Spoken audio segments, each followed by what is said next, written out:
Hey Arduino lovers, welcome back to AMPduino Project.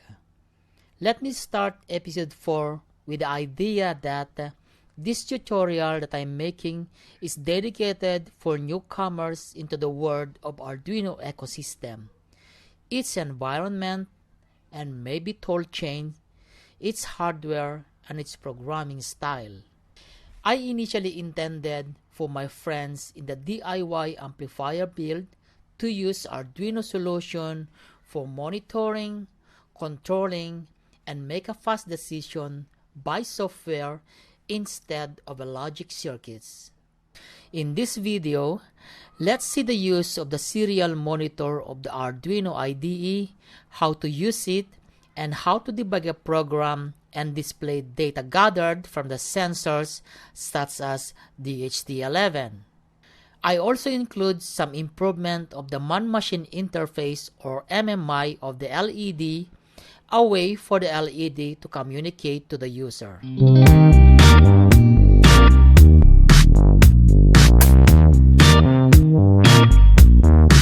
In the last episode 3, we see the handicap of the program. When we press and hold the push button, it makes the system on and off repeatedly as long as the user keeps depressing the push button.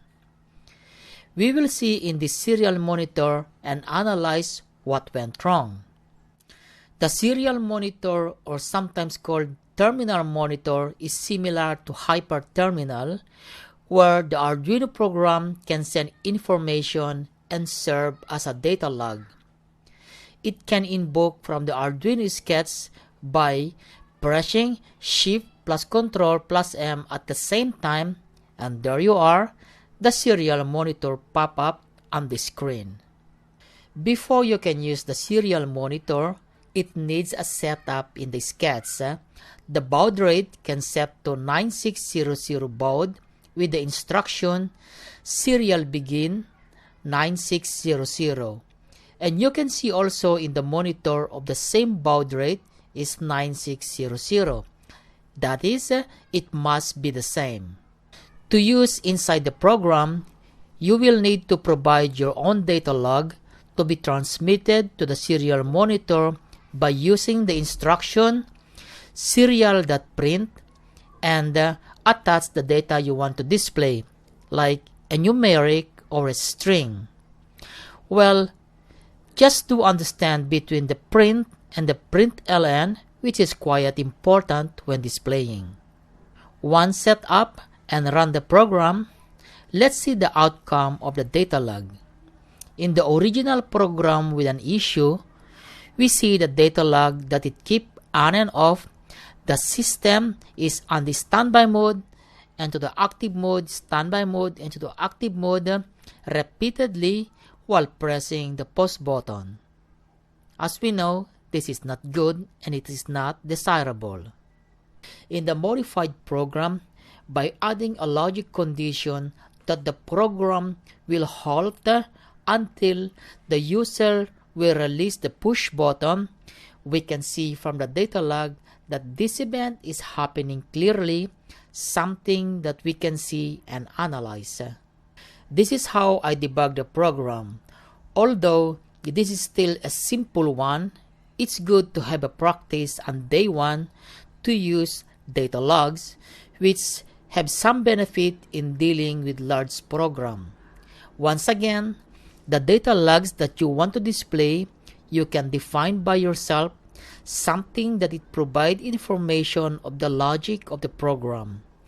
This will ease your brain from remembering what is happening inside the program.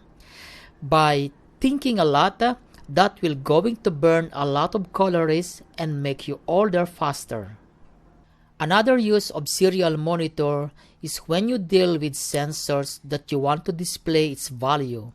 When you do not have yet an LCD like the 20x4 LCD, the OLED LCD, or the next-gen HMI, the superhuman machine interface, let's display the ambient temperature and humidity of my room into the serial monitor.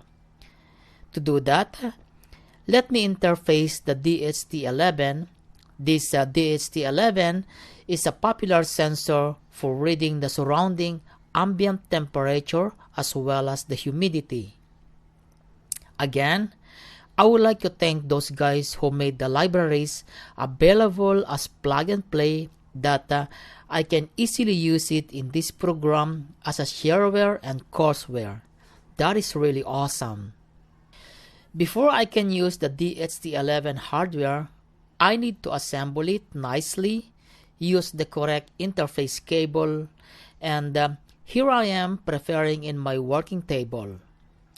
I need to match the AMPduino A3CS pin configuration, where is the B flash, the data, and the GND to that of the DHT11 pin configuration, so it will going to function. Well, in this case, I have to forget the color coding of the wires, like B plus supposed to be for red, GND is for the black, which may not follow due to many variations of cable and DHT11 interface made by our Chinese friends. There is no correct pin standard so far being used. Once I done the DHT11 and its equivalent cable, I'm going to plug into the slot of the A3CS shield, and boom, it's plug and play. All I need to do now is to enable the DHT11 using set of instruction on the sketch program. Guys, take note that some library may not refer to a particular DHT11 and may not function well, and you must have only one true DHT11 library. It cannot be possible that you have several libraries inside the Arduino and let Arduino to select which one is the best for the hardware. So guys, be careful when using such libraries.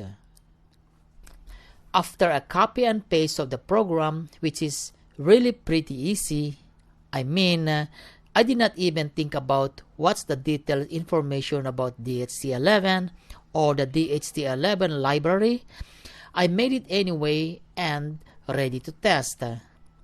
By the way, I am sharing the program into my personal website, onediyshow.com, under Electronics Arduino. Here you go guys, the moment of truth. After downloading the program, press Ctrl+Shift+M and the serial monitor will pop up, and there you are. The temperature and the humidity are displayed on the serial monitor. Now, I can play with the DHT11 without LCD, and I can check how reliable it is using a dedicated thermometer in my room. Amazing! Look at the temperature. It's pretty close. The DHT11 reads 24 degrees, while my device reads 23.9 degrees. Awesome, isn't it? After this experiment, I have actually used DHT11 in real project like the Nathan Winter Camp, a Class A amplifier to detect the inside temperature of the enclosure. From the beginning, I'm using the serial monitor to display temperature, and then the final one will use an HMI LCD which will display the temperature in real time. And depend on the level of the temperature, I can turn on the fan using PWM control. The hotter the temperature, the faster the fan speed.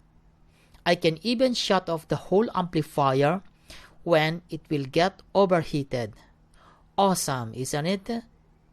Final one that I wanted to share is the LED MMI. The man-machine interface, where I'm going to let the LED to communicate to the user by means of blinking, fast or slow, which serves as a communication channel and confirmation when the user depresses the push button. I would like to have these features to add flavor and style to my project. Ika nga sa Tagalog, mas masarap kung tama ang sangkap, walang kulang, walang labis. By the way, those blinking LEDs can be done using delays in conjunction with instruction on how to light an LED and how to turn off an LED. If you like this MMI, experiment on the delays and blinking in your next project. Good luck, guys!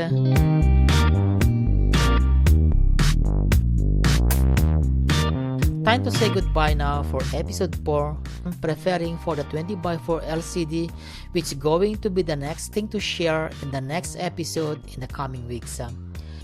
I hope you learned something in watching my videos and enjoy watching it while learning. Bye for now and see you in the next video.